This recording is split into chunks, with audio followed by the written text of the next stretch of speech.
Hello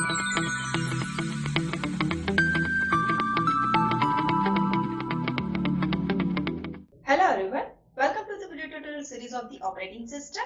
I am your instructor Varshata. Let's start our today's lecture. Today we are going to learn in this lecture the methods for handling deadlock, in which we will see the deadlock avoidance. Okay, so let's start. So just recall this, these are the methods for the handling the deadlocks. So in last lecture, we have covered about the deadlock prevention, in which we have seen the four necessary conditions for the deadlock and how we are able to prevent the deadlock using this deadlock prevention method. Which one is the practical approach and which one is not the practical approach, that we have seen in the deadlock prevention. Okay, so here today we will see the deadlock avoidance. That means what? Do not grant the resource request if this allocation have the potential to lead the deadlock. That means we don't have to grant the resource request. If we are granting that request, it may lead to deadlock. Then we don't have to grant that request to the particular process. So that is the main aim of this deadlock avoidance technique that we will see, and after that we will see the deadlock detection and recovery. Okay, so let's start with the deadlock avoidance. So here you can see the for avoiding the deadlock, it is required the additional information about how the resources are to be requested. So this is one, we can say this is the one of the disadvantage, or we can say this requires the prior informations always. Okay, so in deadlock avoidance, always we require the prior informations for each and every process. So which process will require more maximum resources to execute its task. So this information should known in prior to avoid the deadlock. So for example, in a system with one tape drive and the one printer, the system might need to know that the process P will request the first tape drive and then printer before releasing both the resources. Okay, and whereas process Q will request first printer and then tape drive.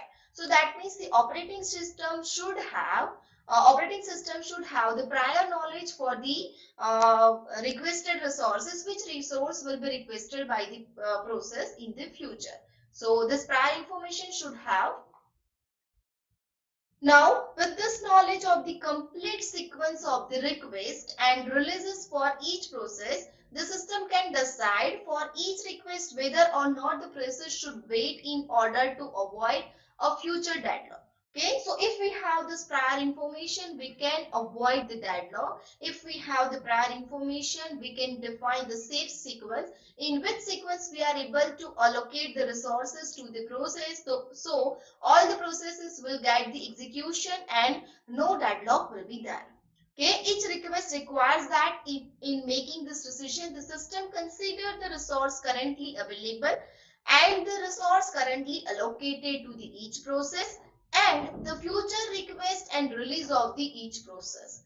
Okay, so when we are trying to fulfill each and every request, what things we have to take care, how many resources is allocated to each and every process, okay, and how many resources are available and how many resources the process will need in the future. These three things we have to take care while we are assigning the resources to the particular process. Now, the various algorithms that use this approach differ in the amount and type of the information required.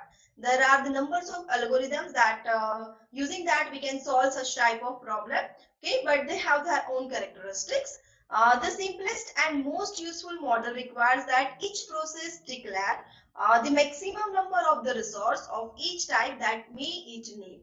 Okay, so here it is showing that the basic simple method is what? The process should have to define the maximum resources. How many maximum resources will be needed by the process?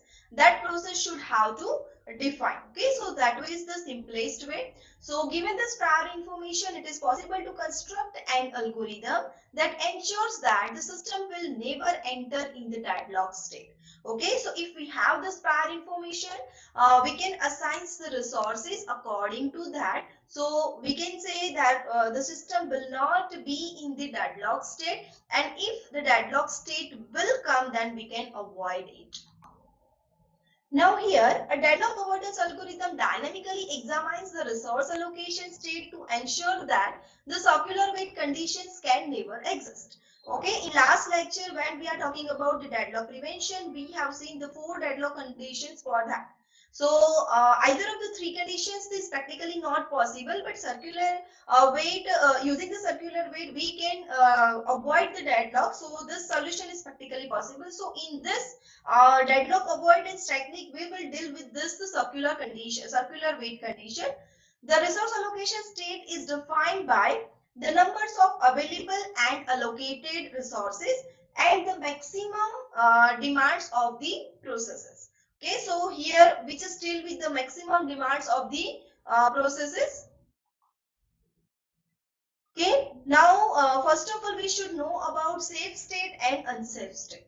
Okay, so you will have the clear idea when we will learn the banker's algorithm. So at that time you are able to learn if we will grant the request. So this will be the safe state or this will be the unsafe state. Okay, what is the safe state? A state is safe if the system can allocate the resource to each process up to its maximum. So maximum requirement of the process is that. So if the process, if the resources can be allocated to its maximum limit in some order and still to avoid the deadlock. Okay, so if we are allocating the resources to the process, whatever the maximum requirement of that process, and still we are able to avoid the deadlock. So that state is known as the safe state. Okay, or more formally we can say a system is in safe state only if there is a safe sequence. Okay, now what is the meaning of the safe sequence? Safe sequence, that means what? Suppose you are assigning the resources to the 3 process, process A, B and C. And suppose this process have hold some resources, for example 2, 3, 5, etc. And now available resources are just 2. And suppose the process A required the more 2 resources and 2 resources are available. So what will happen? We will assign this available 2 resources to the process A. So the process A can complete its task and then the process A will release all the resources. Got it? So now the available resources what? 4. Because process A has already holded 2 resources. 2 required resources will be assigned to the process A. Now process A has released 2 resources whichever held by it and whichever newly assigned. So 4 resources are there free. Okay, now B and C is there. Process B and C is there. Now from process C, suppose it required just one more resource, while the process B requires suppose 5 more resources. So we will grant the resource to the C. Okay, and now C will release all the resources. After that we are able to allocate the resources to the B. So what will happen here? Here it determines the safe sequence. Suppose process A completes first, after that process C completes and then process B completes. But here suppose we are granting the resource, that are the 4 available resource to the process A, but process B. So process B requires the 5 more resources and we just have the 4 resources. So what will happen? The system will lead to deadlock state. Why? Because we are assigning the resources to the process B and process B requires much more resources. Okay, so it is not possible that the process B can complete its task. So this will lead to the unsafe state, and this you will be better understand when we will see the examples of the safe and unsafe state. Okay, here if the safe sequence does not exist, then the system is in unsafe state, which may lead to the deadlock. So here you can see this diagram. Here if this sequence is not safe, then deadlock may be there. Okay, and in safe sequence there is no deadlock at all. So let's see the difference between safe state and unsafe state. Safe state, that means a system safely allocate all the resources. There is no deadlock and safe state system will never lead to deadlock. Okay, and unsafe state, that means what? System is unable to safely allocate all the resources, and unsafe state may lead to deadlock. Okay, so this is the difference between safe state and unsafe state. Now here let's see the example, so you will have the better idea about this. A state is said to be safe if it is not deadlock and there is some scheduling order in which every process can run to completions, even if all of them suddenly request their maximum number of resources immediately. Okay, so if we are able to grant the resources to the process according to its requirement, then we can say it is a safe state. So let's see the example. Total resources are 10. Okay, so for example, there is a one type of resources, there are 10. 7 resources are already allocated. So here you can see in this table, process A, B, C is there, and 7 resources allocated. So A has the 3 resources, B has 2, and C is 2. Maximum requirement is also given 9, 4, and 7. Now what we have to do? We have to allocate resources in the safe manner, so the deadlock will not be there. So there are still 3 resources are there. Okay, and here it is written that A needs 6 resources more to complete, B needs 2, and C needs 5. Now let's see how we have determined this numbers. So we have to just subtract the whatever the resources that is allocated to the process, okay, from the maximum number. So here 9 minus 3, that is 6 for the process A, 4 minus 2, that is 2 for the process B, and 7 minus 2, that is 5 for the process C. Now let's see. Okay, so this is the original table. A, B, and C is there, and the resources that is allocated, that is also defined, and maximum resource that A required the process, and total 3 resources are free. So here we have the 3 free resources. So what we will do? Okay, here from this chart you can see the A requires 6 more resources, but we have the 3 free resources. Then B required the 2 more resources, we have 3 free resources, and C require 5 more resources, and we have 2 free resources. So boom, we will allocate the resource so that the system will not lead to deadlock. So here you can see we are assigning this resource to the process B. Why? Because process B just required 2 resources, and we have the available number of the resource, that is 3. So that means the maximum requirement is less than the available resource. So we can assign this 3 resource to process B. So now process B will complete its execution and release all the resources that is held by it also. So now this 4 resources will be freed by the process B, and again 1 we have available. So total 5 resources will be there. So here you can see B has completed its task. Now this total 5 resources are free. Now what will be the safe sequence? Just guess it. Suppose I am allocating this 5 resources to A. So will it be the safe sequence? No, because process A requires 6 resources. So if I assign this 5 resource to A, then it will lead to deadlock. So what I will do? I will assign this 5 resource to the C. So let's see. Here C needs the 5 resource.